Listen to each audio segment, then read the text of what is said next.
Let's turn our attention to Egypt now. The Minister of Supply and Internal Trade there has resigned. Khaled Hanafy threw in the towel. His departure comes in a few days after he was criticised for spending the past 2 years at a five-star hotel in Cairo. Now, the ministry has denied that public funds were used to pay for his stay while there.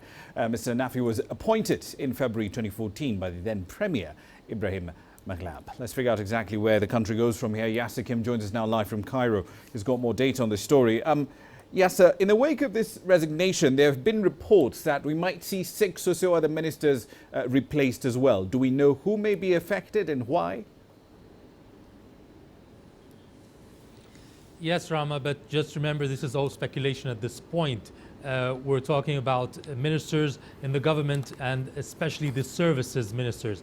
The health, the education, the higher education, the supply, of course, we've seen today, and the investment. Now, the first three, the health is in a very bad situation. It has not improved in the last few months or a year since he took over.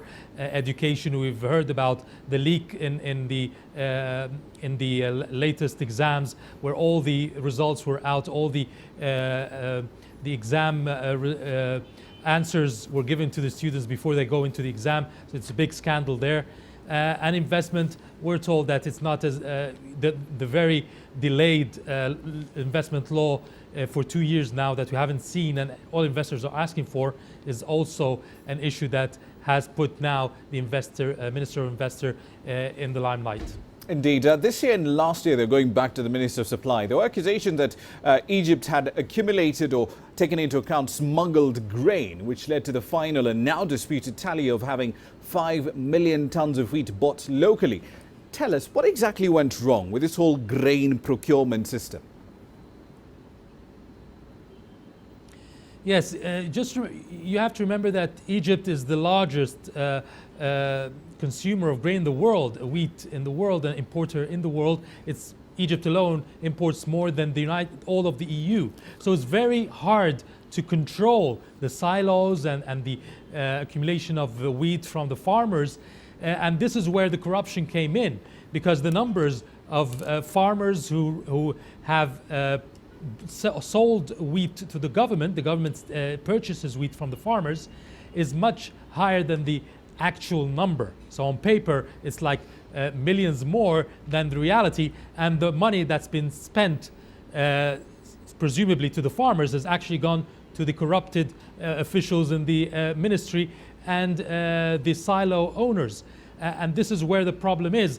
It's about a $1 billion corruption scandal, and this is the main reason why he is under threat now from prosecution. Indeed. One last question for you, still on Mr. Hanafy. He was also responsible for implementing this bread subsidy program. We talked about this for quite a while, including especially that smart card access system set up in 2014. Now, he claims the program did work as planned. Critics, however, say that is not the case. What are the facts on this? All right, it's another example, a very good example of how deep corruption is in Egypt. Now, the system itself was excellent. Everyone in the country has commended the whole automation of the subsidies of bread subsidies and also the smart card. But when it came into action, what happened is that the owners of the bakeries, they united with a lot of officials in the government and the ones who monitor the bakeries, and they have also put down the wrong numbers of people who bought these loaves of bread. And we're talking one bakery, for example, has put in 11 million more loaves than the reality. So we're talking millions and millions of dollars. Just one bakery as an example.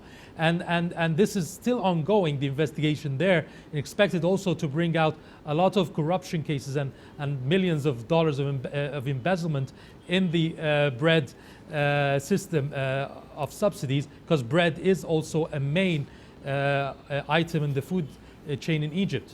Indeed. We'll leave it there for the time being. Thank you for the update. That's Yasser Kim, of course, live in Cairo.